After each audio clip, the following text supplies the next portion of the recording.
Bienvenue à cette deuxième session de débat. Le thème d'aujourd'hui est: faut-il interdire aux écoles d'entreprendre des voyages d'études en avion à l'avenir? Le débat est ouvert.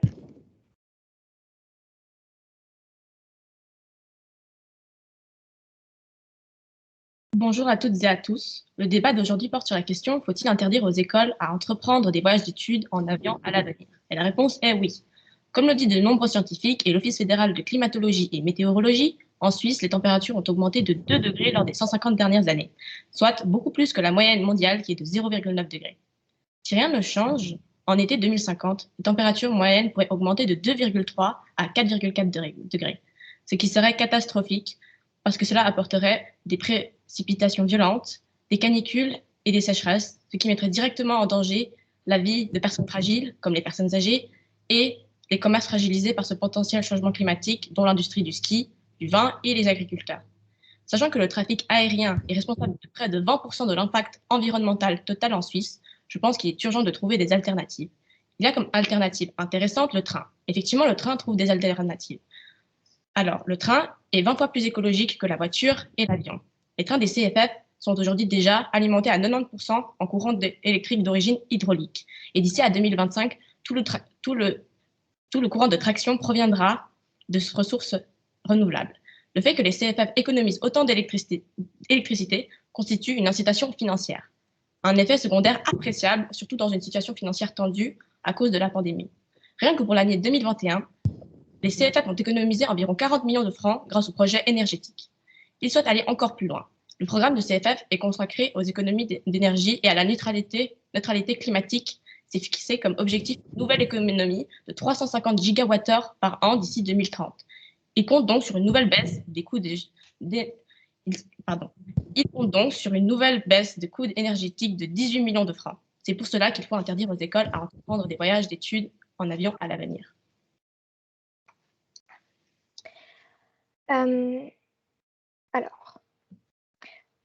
Donc je me suis déjà présentée.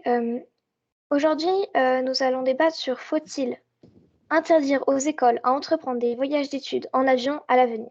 Aujourd'hui, je serai contre. Oui, j'entends déjà les partisans de pour arguer sur notre conscience écologique, et je tiens à leur répondre qu'en refusant l'interdiction, nous ne faisons pas l'autruche. Nous comprenons et adhérons à cet argument indiscutable. Mais le problème n'est pas seulement l'impact climatique des voyages en avion, mais l'interdiction de voyager en avion en elle-même. Car l'interdiction est trop extrême. Avant d'interdire, il faut sensibiliser, mesurer et adapter. Pour vous aider à comprendre mon propos, je souhaite partager avec vous un type de voyage d'études que faisait mon ancien établissement scolaire. Dans cette école, les élèves du secondaire 2 partaient chaque année en Afrique, au Bénin, pour venir en aide à des enfants. Ce voyage d'études humanitaires a pour but de sensibiliser ces jeunes adultes aux problèmes et aux difficultés de vie. Générosité, en les confrontant à une réalité éloignée de leur quotidien de jeunes Suisses, tout en sollicitant leur aide et leur temps, en interdisant totalement les voyages en avion. Ce type de voyage si bénéfique à l'adolescent serait donc aussi abandonné? Et vous l'aurez bien compris, le Bénin est difficilement accessible autrement qu'en avion. Alors je vous demande de réfléchir. N'y a-t-il pas un autre moyen que l'interdiction? Je pense à la sensibilisation et la responsabilisation des écoles dans leur choix de destination et aux moyens pour y accéder.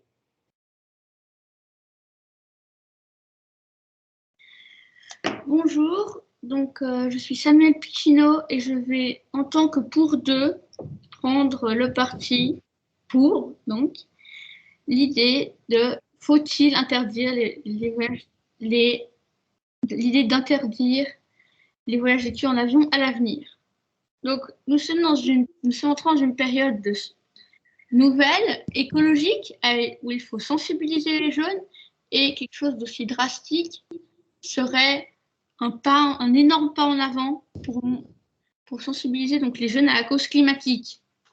Et puis, d'ailleurs, pourquoi tant de voyages exotiques alors que vraiment nous pouvons aller proche de chez nous et trouver des opportunités très intéressantes de voyage d'études qui seront aussi didactiques que par exemple un voyage au Bénin. Et en Suisse, nous avons une grande diversité de langues, c'est-à-dire que nous avons comme langue officielle l'allemand, le français, l'italien et le romanche, et tous nos pays limitrophes parlent une de ces langues. Ainsi, bien que le fait de changer de l'avion au plutôt train, même si on vient encore les autocars, les bus, les vélos et autres, est tout de même très intéressant. Bien que ça limite la répartition géographique des voyages d'études, c'est tout de même une zone très intéressante. Donc, on peut par exemple améliorer le niveau de langue en partant en Allemagne et en parlant allemand avec les locaux. Et puis aussi, il y a pas mal de désavantages à l'avion. Et ça, on en a très peu parlé. C'est que c'est bien que c'est peu cher, c'est plutôt long. Il peut y avoir des problèmes aussi d'élèves qui ne peuvent pas y aller. Alors, rebonjour à tous, participants et jury. En Suisse, chaque année, des voyages d'études sont organisés pour permettre à tout élève, peu importe son origine sociale et ses moyens financiers, de découvrir de nouvelles cultures, d'approfondir une langue érudite, de partager et de consolider un moment convivial avec sa classe, camarades et professeurs. Ces voyages sont donc importants, même s'ils doivent être faits de manière responsable et consciente pour notre environnement. Je me positionne contre l'interdiction d'entreprendre ces voyages en avion. Je vais donc vous expliquer pourquoi l'interdiction est une mesure trop drastique. Parmi les voyages d'études possibles, il existe aussi, en plus des voyages d'études humanitaires dont ma collègue a parlé, des voyages linguistiques et culturels qui nécessitent de prendre l'avion. Personnellement, je prends des cours de japonais et je m'intéresse beaucoup à cette culture et j'aimerais beaucoup qu'un voyage d'études y soit organisé. Alors oui, ces destinations lointaines sont donc soit inaccessibles par un autre moyen de transport que l'avion, soit très difficilement accessibles par la voie terrestre ou par les rails. Je vous pose la question, doit-on sacrifier ces destinations et leurs richesses culturelles et linguistiques à nos enfants? Le rôle de l'école n'est-il pas d'ouvrir l'esprit de la jeunesse à toutes les cultures et à tout enseignement? L'interdiction telle que présentée va trop loin, en permettant les voyages en avion pour les destinations éloignées au-delà de 1000 km et en privilégiant les voyages en train ou en bus pour les destinations plus proches. Le bilan carbone sera limité et tous les types de voyages pourraient continuer à être proposés.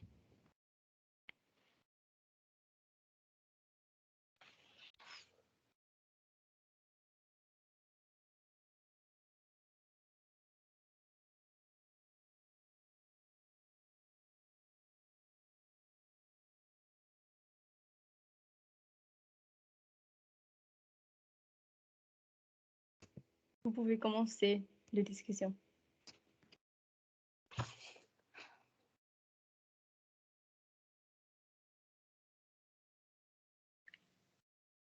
Je pense que les opportunités de voyage linguistique, il y en a tout de même beaucoup, comme j'ai déjà dit dans mon introduction, près de chez nous. Et puis, plusieurs établissements ne souhaiteraient pas, même sans l'interdiction que nous proposons, aller au Japon, dans des destinations si lointaines. Et puis, souvent, les voyages d'études sont cantonnés à l'Europe. Et or, retirer l'avion ne diminuerait que de très peu les destinations disponibles. Oui, mais limiter les voyages aux déplacements en train limite aussi le nombre d'élèves pouvant avoir accès à ces voyages. Les voyages en train sont beaucoup plus chers que les voyages en avion. Ne faudrait-il pas mieux limiter le nombre de voyages d'études à une seule fois pour chaque enfant que de limiter sa faisabilité à cause de leurs moyens financiers et permettre ainsi à tous de découvrir, de s'enrichir de cette expérience?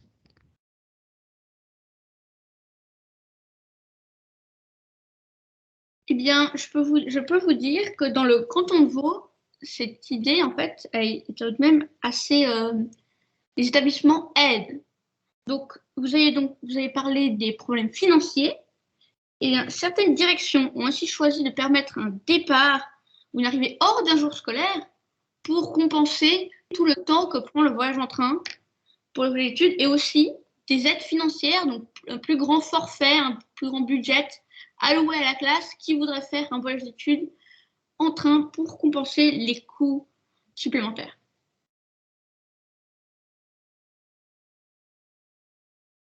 Alors, j'aimerais avancer un argument que Talita, vous avez dit dans votre introduction, vous avez parlé de l'écologie. Oui. Alors, je tenais à vous dire que l'aviation, c'était 4 milliards de voyageurs par an et que finalement, si vous optez pour l'option que je vous avais proposée sur les au-dessus de 1000 km, on pouvait prendre l'avion, ça réduirait vraiment, ce serait peut-être que des centaines d'élèves à peine qui prendraient cet avion et donc ce serait finalement qu'un grain de sable dans l'océan. Alors, vous parlez d'un grain de sable dans l'océan, mais c'est exactement ce qui change tout. Nous n'avons plus le temps d'inciter. Nous n'avons plus le temps d'attendre. Malheureusement, les scientifiques penchent sur, à cause des accords de Paris, effectivement, il y a des accords de Paris, la COP 21, mais malheureusement, les États ne respectent pas assez encore ces arrangements et les scientifiques penchent plutôt sur un scénario dramatique, c'est-à-dire l'augmentation de la température et donc qui a comme effet beaucoup de conséquences négatives. Donc, je dirais, il ne faut pas prendre à la légère, même si vous parlez d'un grain de sable. Mais vous... Pardon. D'ailleurs, je ne vous avais jamais entendu parler de la restriction des 1000 km, alors que ça semble être quelque chose d'assez intéressant. Mais vous dites que cela n'a pas d'importance. Enfin, mais vous dites que cela, pardon, a de l'importance.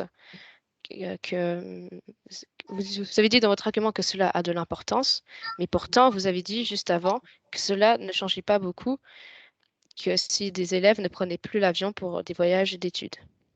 Alors, je ne me souviens pas avoir dit ça, peut-être ai-je tort, mais de ma propre bouche, je ne pense pas avoir dit ça. Mais si on pense par rapport à l'avion, on sait tous que c'est très, très, très polluant. Quand même, c'est le transport le plus polluant qui existe. Et comme a avancé mon collègue, nous avons beaucoup d'autres options. Nous avons beaucoup d'autres options disponibles. Et comme il a dit, le but d'un voyage d'études est d'apprendre. Or, on peut très bien faire des voyages d'études près de chez nous et apprendre. Aussi, je n'ai pas avancé que les avions, il y a aussi les trains. Effectivement, on peut prendre des trains de nuit qui sont moins chers. Pas moins chers que l'avion, mais qui sont moins chers que les trains de jour. Aussi, il faudrait parler que sur d'autres, il y a d'autres arguments aussi. Par exemple, il faudrait penser aussi aux gens qui ont peur de l'avion, parce qu'effectivement, 30% de la population a peur de l'avion. Effectivement, et aussi le fait que l'avion, c'est, on va pas se le mentir, plus inconfortable qu'un train. Aussi, nous ne sommes pas limités à certains bagages. En avion, nous sommes limités à un certain bagage, et si on dépasse, on doit payer. Alors que dans le train, on peut prendre autant que ce qu'on veut, en fait. Alors, la pollution de l'avion, ce n'est que 4%. En fait, l'avion ne représente que 4% de la pollution mondiale. Et je crois que c'est 70% des gens qui ont peur de l'avion.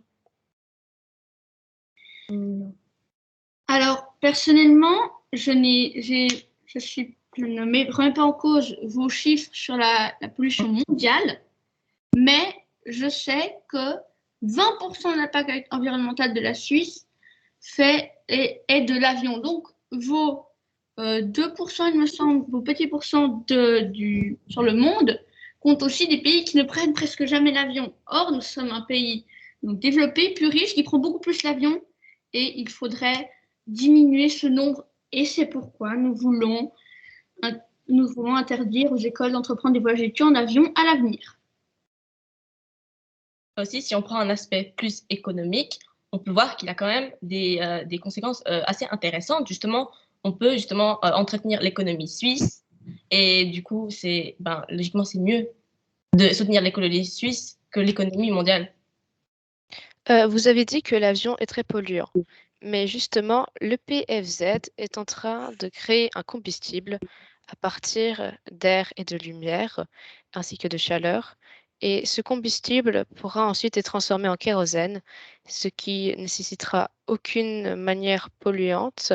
Et donc, le- l'avion ne polluera beaucoup moins qu'actuellement. Parlait de en train. Justement, c'est en train d'être fait. Malheureusement, nous n'avons pas le temps. Si ce que vous proposez prend 5 ans à se développer, malheureusement, ça peut être une alternative intéressante, mais ça sera trop tard à partir de ce moment-là. Mais alors, je tiens à vous dire quelque chose, c'est que vous dites que justement, c'est le petit grain de sable dont je vous avais parlé, c'est justement ça qui va certainement changer. Mais je pense que vous attaquez pas à la bonne cible.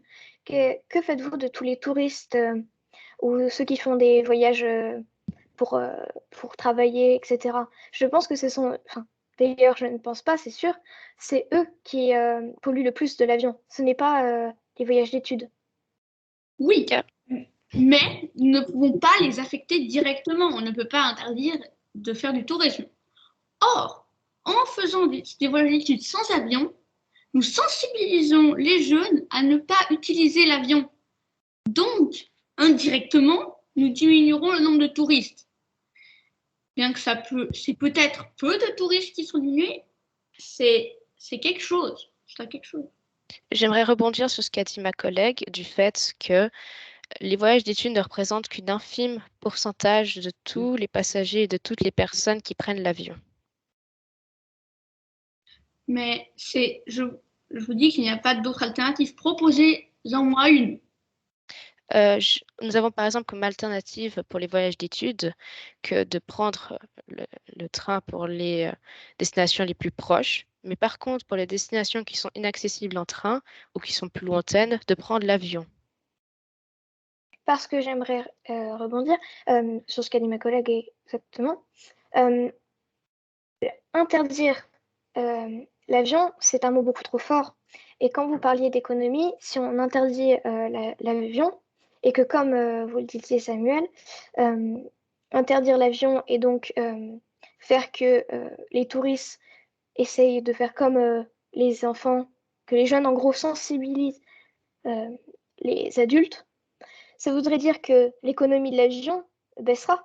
Et est-ce que vous pensez à toutes ces personnes qui travaillent dans les avions?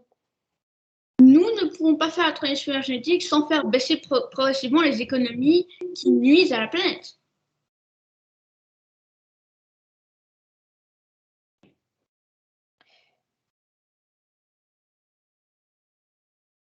Aussi, Alors, ne parlons pas de interdire l'avion à l'échelle mondiale. Bien entendu, nous parlons de interdire l'avion à notre échelle, c'est-à-dire les voyages d'études. Mm. Mais le sujet n'est pas justement celui d'interdire, même si c'est en Suisse. aussi, interdire, comme je l'ai dit, c'est un mot beaucoup trop fort. C'est-à-dire que interdire, il y a des endroits où c'est très culturel, comme l'avait dit ma collègue, elle a très envie d'aller au Japon, et c'est-à-dire qu'elle ne pourra jamais le faire. Et aussi, je tiens à vous rappeler que le train est assez cher, même très cher, et que pas forcément tout le monde peut se payer un billet pour aller dans une autre destination. Surtout que quand on a l'avion, on a des places spécifiques et attribuées. Alors que dans le train, on peut se retrouver debout avec plus de trois valises. Et cela est 3 fois moins pratique. Alors, j'aimerais du coup passer à un autre aspect, c'est-à-dire que l'avion, en fait, a permis justement de transmettre beaucoup de maladies. Bien entendu, on a parlé du Covid. Et du coup, comparé au train, le train qui, d'après ce qu'on sait, n'est pas un facteur, enfin, qui il ne transmet pas mondialement des maladies comparé à l'avion. Et en plus, à l'avion, on est proche. On ne peut pas choisir avec qui on est très proche des sièges. Alors, je ne sais pas si ça vous est déjà arrivé personnellement, oui, d'être côte à côte collé, alors que dans un train, on peut quand même rester debout, on peut rester à côté de la porte, alors qu'en avion, non. Alors souvent dans l'avion, on choisit entre autres nos places, c'est-à-dire qu'il y a des places, on prend les billets souvent pour être à côté des personnes. de notre classe. Souvent, les classes qui font des voyages d'études en avion, la classe est souvent à côté. C'est-à-dire qu'elles ne seront pas forcément, vu que les places sont faites par deux, mais elles seront dans le même endroit. Il est possible de réserver un wagon seulement pour une classe lors d'un voyage d'études. D'ailleurs, quels sont les avantages de l'avion? Mais On peut aller sur de longues distances, mais réellement, quel est le train est une compensation et il y a plein d'autres un peu alternatives. Quand vous parlez d'alternatives, lesquelles? Alors, le car, même s'il est plutôt polluant, servirait pour faire des déplacements petits. Et accessoirement, le vélo pourrait presque même être des fois au centre d'un voyage d'études. Par exemple, faire le tour du lac de Joux en vélo. Aussi, je voulais revenir sur quelque chose, c'est que quand vous disiez que les voyages d'études étaient dans l'Europe, la plupart, c'est vrai. Mais alors, pour aller à Berlin, est-ce que vous savez combien de temps prend le train? 6 heures. Alors que l'avion, même si vous allez me dire qu'il y a le fait de passer les bagages, ça prendra forcément moins de temps.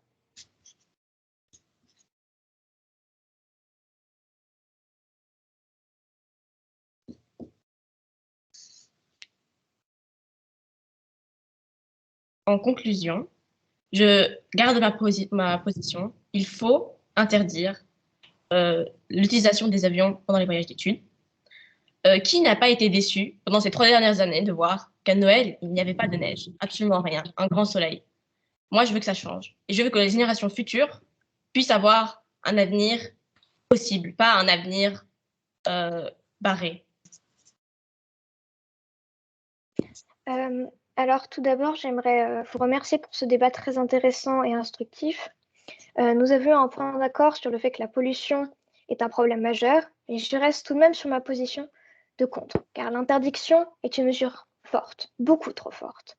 Et sur l'impact économique, ça ne changera rien. Comme je vous l'ai dit, c'est un grain de sable dans l'océan. Et ce qu'il faut par contre continuer, c'est sensibiliser, informer les jeunes. Et justement, c'est le rôle des écoles de choisir des destinations appropriées. Nous avons proposé d'autres alternatives en encourageant le train pour les voyages de moins de 1000 km. Voilà, je reste tout de même sur ma position parce que je trouve que l'interdiction, ce n'est pas le bon choix. Mais merci de m'avoir écouté. Merci beaucoup d'avoir été là et de nous avoir écoutés. Donc, je reste sur ma position, je me campe en tant que pour, et je considère que les nouvelles alternatives qu'on pourrait théoriquement développer seront trop longues à développer et à mettre en place, à remplacer tous les avions par je ne sais quelle chose écologique, et que le développement croissant des trains de nuit est clé de manière à supprimer les durées en plus du train, et le train émet en moyenne 300 fois moins de CO2 que l'avion sur une distance équivalente. alors, merci beaucoup pour ce débat. J'ai beaucoup apprécié débattre avec vous sur ce sujet. Je reste contre le fait d'interdire les voyages d'études en avion à l'avenir, car gardons le choix dans les destinations même lointaines, car cette interdiction nous limiterait trop et la richesse culturelle ne se limite pas à nos voisins européens. Merci de m'avoir écouté. Merci beaucoup à vous pour ce débat intéressant. Je déclare le débat clos.